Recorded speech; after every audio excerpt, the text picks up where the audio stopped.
it's a mentality that we got to kind of keep going on. And again, just being active on the daily, staying consistent. I can really contribute that. Even on the hard days to where I didn't want to get up and go, I still had to get up and do it. When you go through this life, it's a world that's ever trying to change you. Imagine what you could accomplish if you weren't afraid to fail. But I would say focus on progress, not perfection. You don't need to know every step of the way of how you're going to get there. You're going to get there. Now that's a success story. Hello, everybody, and thanks for joining us for this episode of Success Stories. I'm Steve Cross, the host. Today, on this episode, we have James Wesolaski, the owner of Get Lit Electrical Services. James, appreciate you being on. Thanks for taking some time out of your day for us. No, I greatly appreciate the opportunity, Steve. Great. I'm going to start out where I start out with everybody.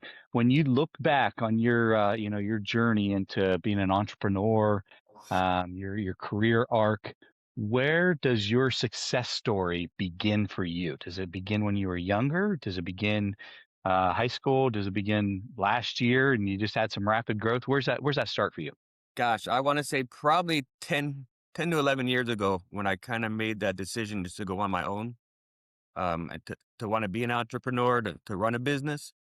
Mhm. It was a bit fearful at that time, but again, it was kind of like I was forced into it because at the time, going through a divorce, child support, different dynamics, I was already working a full-time job. Then I had to go moonlight and side job every single day after work.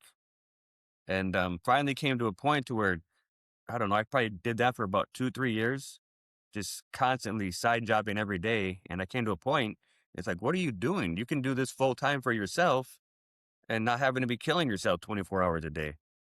And Yeah. I took that leap of faith, and it's been 8 years. And looking back, has been probably this 8 years has been the biggest growth personally in my personal life. Mm. Just simply because, being a business owner, you got a lot of responsibilities and it all starts right here. Yep. Yeah. Yeah. What was so take me through that. You're doing the side job, you're doing your 9 to 5 hustle, right? Trying to pay your bills, and then that it's always that 5 to 9 afterwards. It's that side hustle. Oh, midnight, 5 to 1 o'clock. Yeah, right. When was the point where where and what was the stimulus, and how long did it take you to be like, maybe I should do this full time? Was it kind of like hey, I'm making great money now, I know I can make that leap? Take me through that thought process and that framework of how you made that decision. Really, what happened again, I think it was kind of forced. I was already side jobbing it.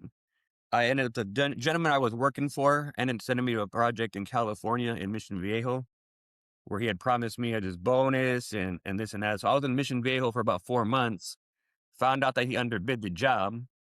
And so I was like, I ain't not getting no bonus. Like, there's no way. So in that time, I worked with a couple other contractors out there, kind of same thing, just kind of side hustling as I was out kind of waiting. And I just told myself, I'm going to get the LLC while I'm out here. I'm going to start studying for the test and start doing what I need to do. So I did all that while I was in California to prepare myself for when I came back to Arizona.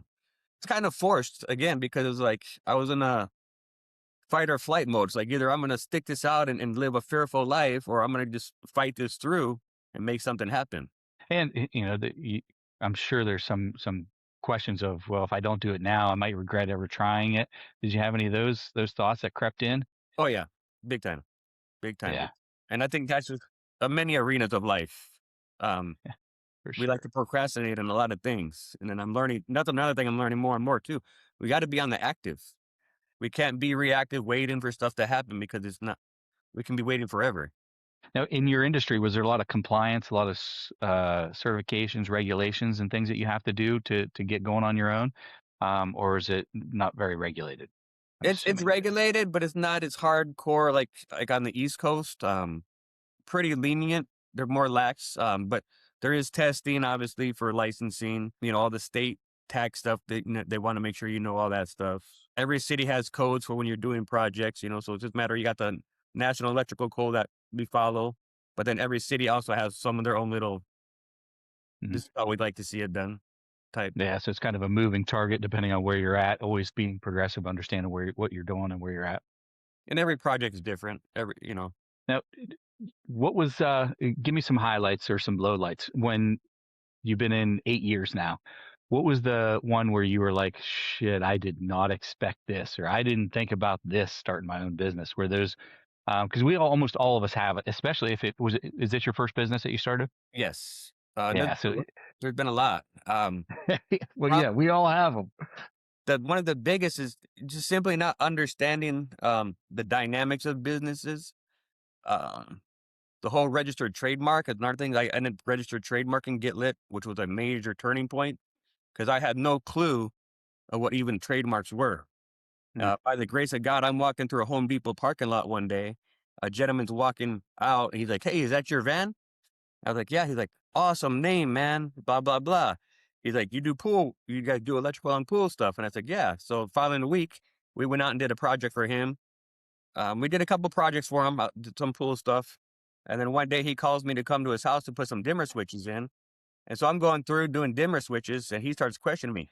"Did you trademark Get Lit?" And I'm like, I'm clueless. Like, I don't even know what the heck he's talking about.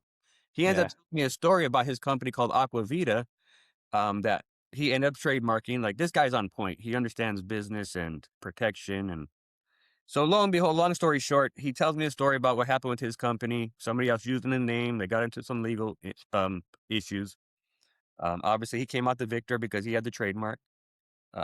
So as I'm working, he's like, "James, well, how much I owe you on these dimmers, this and that?" And I tell him, give me like $500.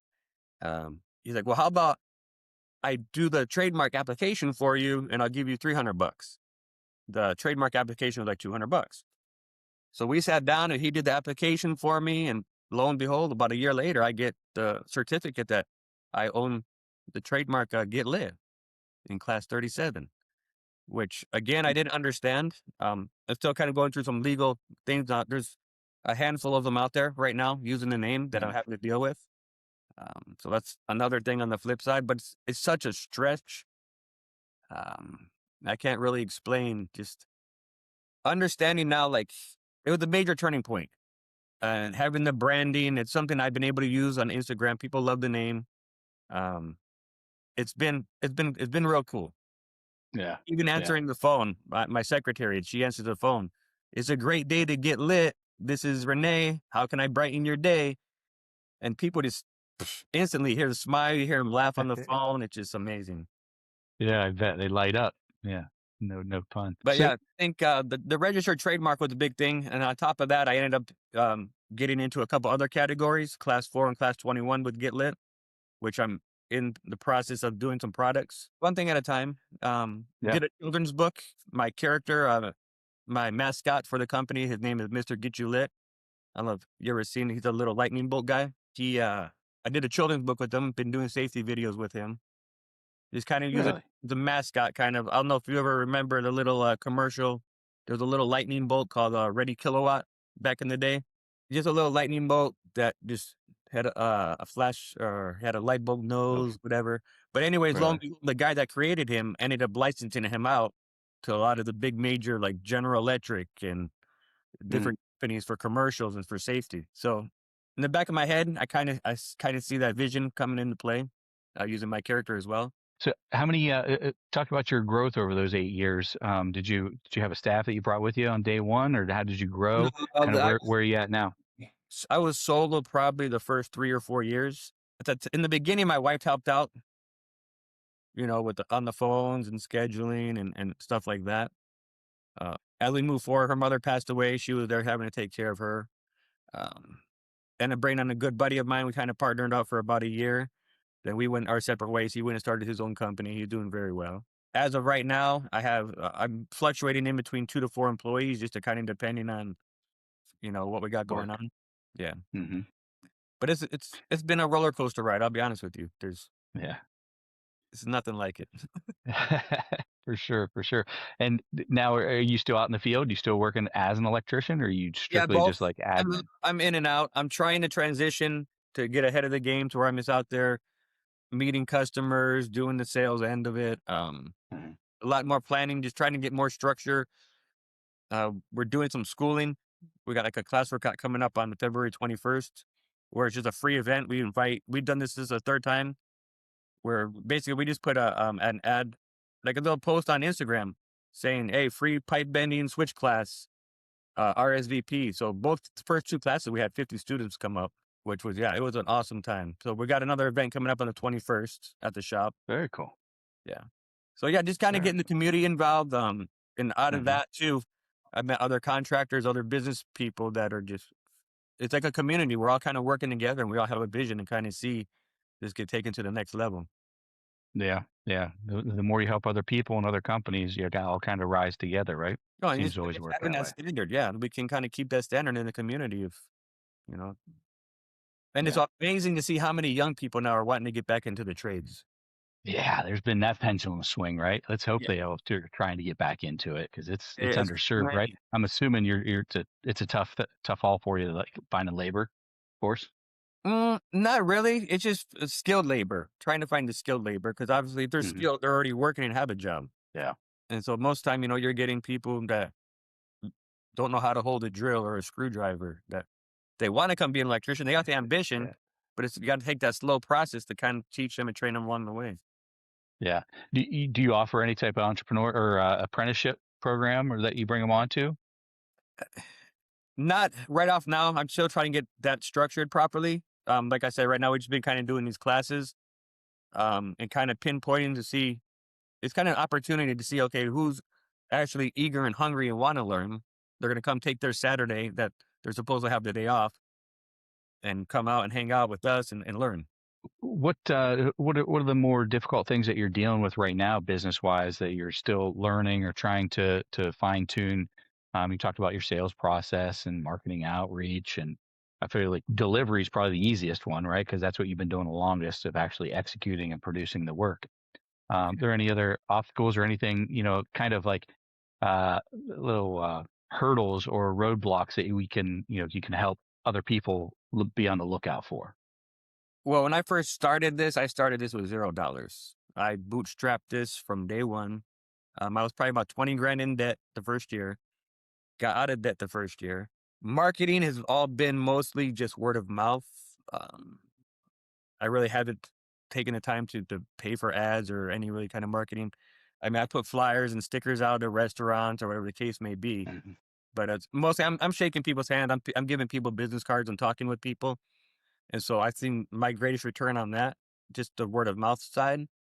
But on the flip, I do want to be more active in people's minds and hearts, as their electrician. So I got to get out there, shake more hands. I need to meet more people. Probably another biggest obstacle, like for any business owner, is cash flow. Um, I learned the hard way. I was so gung ho of going and trying to take care of corporate world, um, like companies, and then realize, oh, we're not paying you for 30, 60, 90 days. And Yeah. I just depleted my bank account. It's like, wait a minute. And so Yeah. I learned the hard way on that, to where I've taken some hard hits because in my mind, I'm over there helping somebody. Um, I'm using my resources to buy material, pay my guys. And then I'm sitting there like, okay, oh shoot, we ain't got no money coming in. Like, now I Yeah. gotta go work harder. I gotta go do some Yeah. cash jobs here and there to keep things alive. And so that's one of the biggest things, that I finally learned how to get a handle on. Like this last year and a half, I probably did more residential than I did commercial, just for that simple fact. Um, Hmm. and then on those commercial jobs that are gonna pay, now I'm learning too. If I gotta sit and wait, if I'm playing the bank for you, I'm gonna act like a bank. So You damn right. You're gonna get some interest on it, right? days, that's fine, but it's gonna be double or triple. Now, when you said you did more residential than commercial, is that like revenue wise or just the amount of jobs or Just both? amount of jobs this past year, just to kind of Yeah. keep the cash flowing, because residential they pay when the jobs are done. Yep. Yeah. So it's more cash flow purposes. The commercial are the larger projects that keeps that revenue moving on a Yeah. bigger piece. Yep. So what's your day to day look like, and how's it different now compared to 8 years ago when you started? My day to day now is a little bit more relaxed. Before, I was just so hungry and eager. Every phone call had to be answered, which it still does, but it's like I think I had more of a intensity of, I got to Mm. make this happen. Now that it's happening, it's kind of its own train moving. Now I'm able to kind of fine tune things and look back. Okay, like I don't got to run like a madman no more. Now I need to sit back. I need to price right. I don't need to lowball myself. I need to kind of just get ahead and be more prepared in that sense. Yeah. Less urgency about it, probably. Well, there's still the urgency, but it's not like how it was. I mean, I used to drive my wife crazy because that's all it was work, work, work, work, work. I'd be gone all day, and I come home. I had the computer was set up in the corner with the desk, and I'd be at the computer until 10, 11 o'clock at night. And she'd be like, Look at me, I'm over here, right? Yeah. Well, that's why you're successful. You got to put that work in. You got to front load it, in hopes and in planning that you get that return on it. So that way you can take days off and you can have those early days and things. Probably what you're running into or getting to experience now, right? yeah. Oh, yeah. So now I got a lot more liberty, a lot more freedom to kind of just pick and choose. I don't have to save everybody. That's another thing. I think, we get in that mentality. We feel like we have to go and save the world. But it has to be mutual. We can't just go save everybody and they're not willing to dish out and put back in our hand when we're taking our time, our effort, we're moving ourselves away from our families to go take care of somebody else. It's like, so that's another thing I've had to learn as well. I can't help everybody as much as I want to. Mm, It's a hard pill to swallow. I've done so yeah. many jobs for people where I've done it for free just to kind of, make myself look like the good guy, and And it feels good. And it all plays out. Don't get me wrong. We do reap what we sow at the end of the day. It all plays out somehow, some way. yeah, yeah. So what do you see on the horizon? You've been doing this before you started your company. How long were you an electrician for? Just Um, sort of. so I've been doing electrical here in the Valley 33 years. Oh, 8 years okay. of it's Yeah. been on my own. Skill and all the stuff there. There's great, great people as well. I've been in Arizona, gosh, 38 years. It's What part pretty. of Arizona are you guys located in? I'm near Phoenix. I'm about 25 minutes out of Phoenix. I'm in Yeah, Glendale, Arizona. Glendale. Okay. What do you see when you think about your industry, or maybe even the smaller chunk of industry, like in your area or your geo? Where do you see the industry going? What's on the horizon for electrical companies or electrical service companies like yourself? What's coming down the pipe for you guys in the next 12 months, 3 years? I see substantial growth for a lot of people. There's so much work going on out here. Um, so if I can take the time and structure and start getting the right people in place, I see an amazing growth this year and just moving forward, building some solid teams in the industry to where I'm kind of just, again, I can kind of pull back and just play the CEO role. And that's my hopes. That's what I kind of see. And as well with other contractors that I work with, I think they're all kind of hopeful as well. They see like the up and up of Mhm. this year. Yeah, out there's some amazing growth. I visit my parents from time to time. They retired to just south of Tucson, and it feels like every time I go out, there's almost a brand new town around them that wasn't there the last time I was there. It's just crazy what's Same going out on. here. It's insane. Every little deserted, empty spot now is being filled, unless it's Yeah, government owned or state property. yeah, yeah. There's a lot of that out there, right? Oh, and they're stacking them on top of each other. Yeah. And Yeah, the one I correlate or reference it back to like Florida, like 20, 30 years ago, because I remember those towns would pop up in Florida, if you've ever been, where you go down I'd visit one time, there'd be a highway going, the highway would just end. And then I'd be there 6, 8, 10 months later, and there'd be an entire town, and the highway was going another 5, 10 miles down the road, where it wasn't there last time. It's just amazing to see that growth in real time and watch it happen. Yeah, you just got to be present for it, right? And make sure you got a plan to capitalize on it and how you're going to make sure that you're present and people know execute. about you. It's a mentality that we got to kind of keep going on. And again, just being active on the daily, staying consistent. I can really contribute that. Even on the hard days to where I didn't want to get up and go, I still had to get up and do it.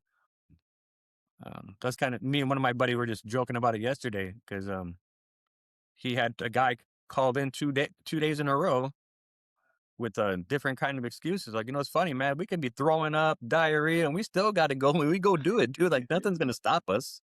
And it's Yeah. funny. They get a hangnail and they can't come to work. Yeah. Yeah. Now you sound like a business owner. Yeah, for sure. Yep. Yeah. We have Yep. to do it. There ain't no Yeah. stopping.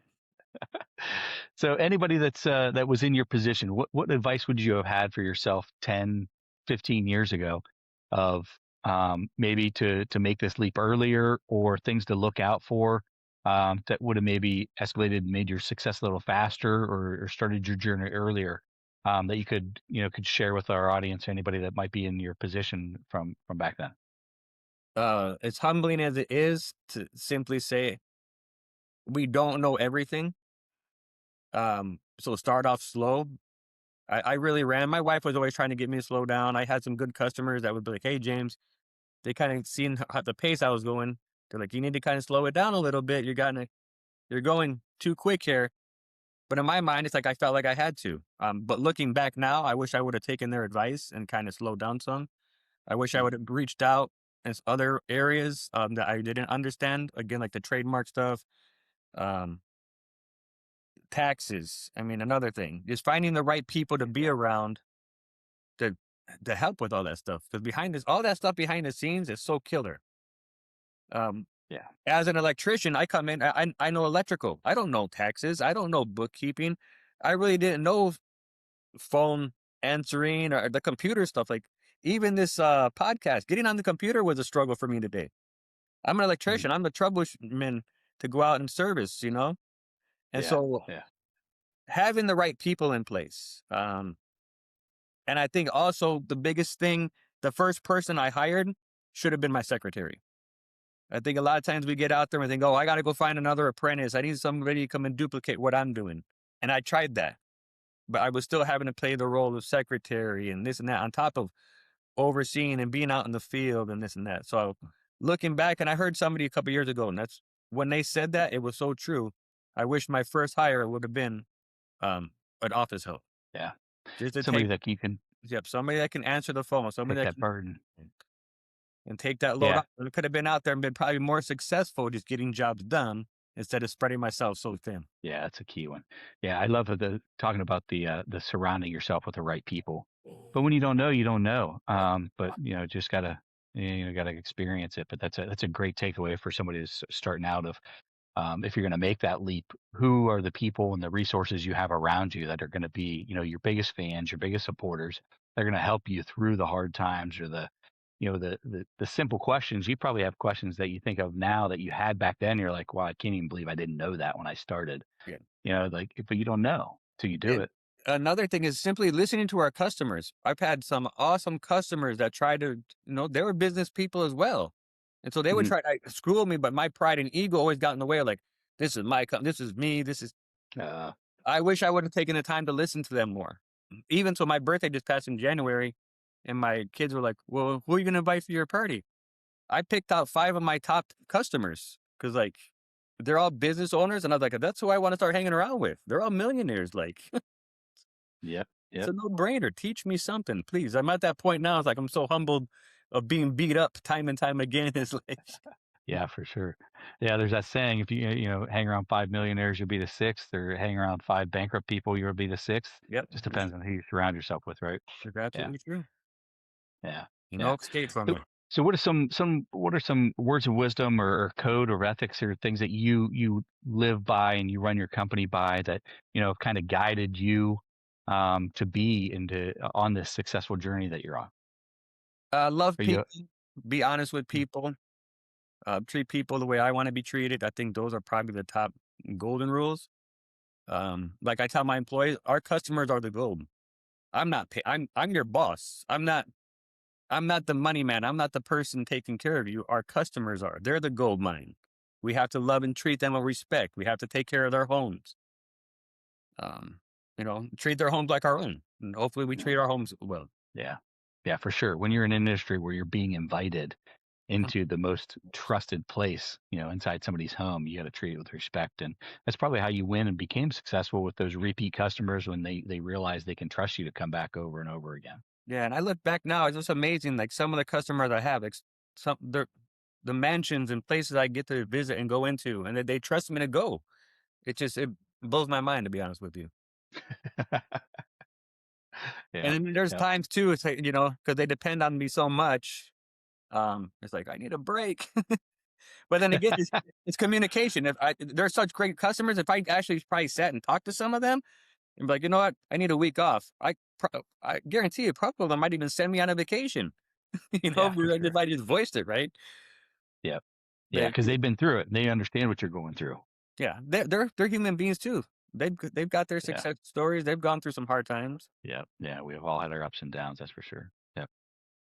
Well, what's the lasting impression you want to leave on my audience of, hey, if you remember anything about Get Lit, that's a tongue twister when you're trying to say it all together. Get Lit Electrical Services. What do you want them to remember about your company, your philosophy, or you as with your success story? I mean, as far as Get Lit, the goal here is to make Get Lit a household name brand in the electrical industry and the house service industry across the board. Hopefully some products coming out. But I just want to encourage people, if you're out there and you have just a little bit of a seed that you want to do something, you want to be an entrepreneur, you want to be a business owner, do it. Just do it. Maybe save up a little capital. Don't, you can do it with no money. Believe me, but you have to understand money is just a little tangible piece of tool that's imaginary, that it don't dictate our lives what's a bit. We can still live without it. We're still going to survive. I think that's one thing too, is we get so caught up chasing that dollar bill and we forget to take care of ourselves. Yeah. Very easy. Yeah, for sure. We forget the value is here, and we put it over on this next $100, the next 1,000, which is gone in a day. Yeah, it's a good reframe on the perspective. That's for sure. Yeah, you always got to remind yourself of what you're doing it for. It's the people at home, or it's the person at home. Why? Because there's going to be hard days. There's going to be days that the bank account is empty. But my why has always been, I'm going to leave a legacy for my kids, and I just want to be a great business owner. I want to be a great employer, and I just want to leave a legacy. And so, love it. James, where can people find out more about you and Get Lit? Instagram would probably be the best, or TikTok. Get Lit Electrical would pop up. There are a few other ones, like I said, because of people using the name. I was on weeding those out little by little, kind of getting them off the platforms as well. But mostly social media. Or here in Arizona, come stop by. We'll have some tacos at the shop next door. You guys have a website as well? Website, yes, getlitelectrical.com. If you're in the Phoenix area, phone number 602-585-5658. Appreciate you taking some time, jumping on with me, sharing a little bit about your story, the humbling piece, also the hurdles that you had to overcome. And kudos to you. Congrats on where you're at. And I'm going to be a fan following along to hopefully see where you're going to get to next. I appreciate you taking the time and being on with us. I appreciate you letting me be part of the podcast. It was very fun. All right. Thanks, James. Everybody stick around. More content to come. Follow James and Get Lit, Instagram, TikTok, wherever you see the official Get Lit company profiles. There you go. Appreciate that, Steve. Take care. Take care, buddy.